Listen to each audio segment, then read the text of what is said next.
بہرحال ایران کا جو پرخچے اڑے ہیں، بادشاہت ختم ہوئی ہے، اس کا وار آیا ہے حضرت عمر پر۔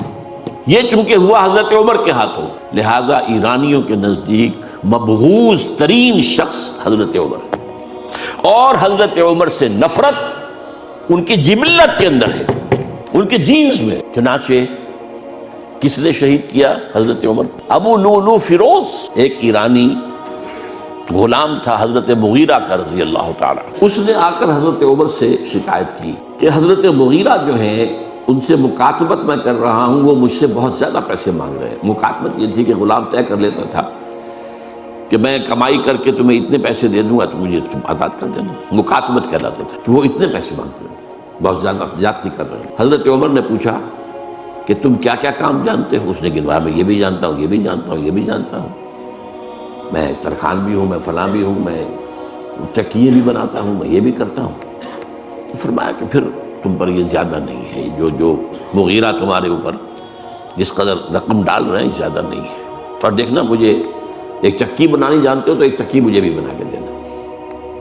کہا آپ کو تو میں وہ چکی بنا کے دوں گا جو ساری دنیا یاد کرے گی۔ دھمکی دے گیا، اور حضرت عمر نے پہچان لیا تھا کہ دھمکی دی اس نے۔ دوسری طرف اس کی پشت پر کون تھا؟ ہرمزان، یہ ایک بڑا جرنیل تھا ایرانی، شکست ہوئی، گرفتار ہو کر آیا، کیونکہ بہت بڑا وار کرمنل تھا۔ اس کو فیصلہ کیا گیا اس کی گردن اڑا دی جائے۔ اب اس کی چال دیکھیے، ایرانی ذہن کہ مجھے ذرا پانی پینے کے لیے دے دیں اس سے پہلے کہ میری گردن اڑائی جائے۔ حضرت عمر نے فرمایا ہاں پانی دے دو۔ اب پانی کا کٹورا ہاتھ میں لے کہتا ہے دیکھیے مجھے ضمانت دیجیے جب تک میں یہ پانی نہ پی لوں مجھے قتل نہیں کریں گے۔ کہ ہاں ٹھیک ہے، جب تک تم یہ پانی نہیں پی لو گے تو میں قتل نہیں کیا۔ وہ کٹورا پھینک دیا پانی کا، کرو کا قتل مجھے کیسے کرتے ہو؟ یہ پانی تو میں نے نہیں پیا، چھوڑنا پڑ گیا اس کو، زبان کی بات۔ وہ تھا اس کی پشت پر ابو لولو فیروز، اور ابو لولو فیروز کے اب بھی اس کے جیسے ائمہ اہل بیت کے اہل تشیع جو ہیں وہ ان کے مقبروں کی صریخ بناتے ہیں، اس کے اوپر جالیاں، اس طرح اس کا ہے۔ اور حضرت ابو لولو فیروز کا حلقہ، وہ قاتل جو بھی اگریوڈ تھے وہیں سے کاؤنٹر اٹیک آنا تھا نا۔ اب آئیے یہود کی طرف۔ ظاہر بات ہے کہ جزیرہ نما عرب سے یہودیت کا خاتمہ ہو گیا۔ اس کے بعد مجھے اکثر اس معاملے میں یاد آ جایا کرتی ہے ایک پکچر کبھی کسی زمانے میں دیکھی تھی، ہیلن آف ٹرائے۔ وہ ٹرائے کا گھوڑا تو بہت سے لوگوں نے سنا ہوگا، کہانی ایسی ہے کہ ان کے تو اسپارٹا اور ٹرائے کے آپس میں جنگ تھی، اس میں وہ گھوڑا ایک بنا کر اس کے اندر چھپا کر فوجیوں کو وہ شہر کے اندر لے گئے تھے۔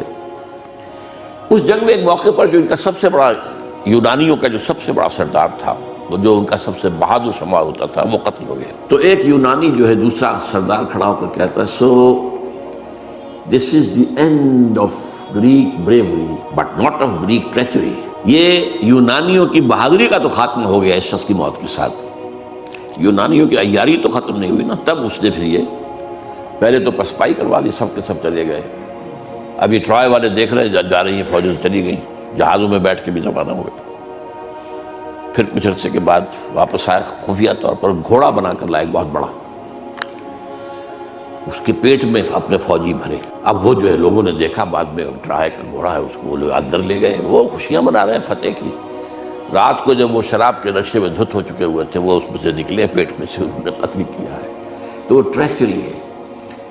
تو یہودیوں کی بریوری تو ختم ہو گئی جبکہ خیبر فتح ہو گیا، اور وہاں کے بڑے بڑے قلعے حضرت علی رضی اللہ تعالیٰ عنہ کے دست مبارک سے، اور ان کا بہت بڑا مرحب، بہت بڑا سردار، بہت بڑا طاقتور، وہ قتل ہوا حضرت علی کے ہاتھ رضی اللہ تعالیٰ عنہ۔ But not the Jewish treachery. وہ ٹریچری اب شروع ہوتی ہے حضرت عثمان کی زبان۔ عبداللہ ابن سبا ایک یہودی ہے یمن کا، وہ اسلام کا لبادہ اوڑھ کر اسلام میں آ گیا مدینے میں۔ یہاں اس نے اس معاشرے کا خوب تجزیہ کیا، یہاں کیا کیا چیزیں ہیں، کون کون سی فورسز ایٹ پلے ہیں، میں کس دکھتی رگ کو چھیڑ سکتا ہوں۔ میں نے محسوس کیا کہ بنو ہاشم اور بنو امیہ کی بڑی پرانی جو ہے چپقلش اور مسابقت، ایک طرح کا مقابلہ قریش کے ان دو بڑے گھرانوں کے اندر، یہ ان کی ہڈیوں کے اندر ہے، اس کو اٹھایا۔ اب عجیب بات اصل میں یہ ہے